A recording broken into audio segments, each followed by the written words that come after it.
विधानसभा निवडणुकीमध्ये मुस्लिम समाजाला 40 जागा देण्यात याव्या। महाराष्ट्र प्रदेश काँग्रेस कमिटी सरचिटणीस मोईन शेख यांनी या संदर्भात मागणी केली आहे। तर काँग्रेस प्रदेश अध्यक्ष नाना पटोले यांच्याकडे निवेदन देत त्यांनी ही मागणी केलेली आहे।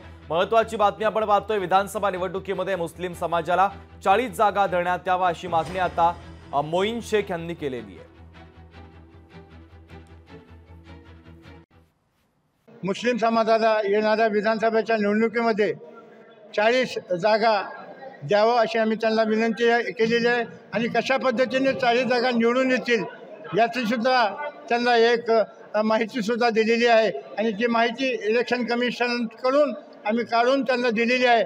त्या अनुषंगाने महाराष्ट्रातून 40 ठिकाणी मुस्लिम बहुल मतदार असल्यामुळे आम्ही ती 40 जागा देण्याची त्यांना या ठिकाणी आज मागणी केलेली आहे। मुस्लिम समाजाने लोकसभेच्या निवडणुकीमध्ये भरघोस असं मतदान महाविकास आघाडीला दिलं असल्यामुळं महाविकास आघाडी महाराष्ट्रात 31 जागा जिंकलेली आहे, पण त्या अनुषंगाने आम्ही तुम्हाला नाराज करणार नाही अशा प्रकारचं आश्वासन त्यांनी आम्हाला दिलेलं आहे। लोकशाही मराठी ऐका, पहा, जागरूक रहा।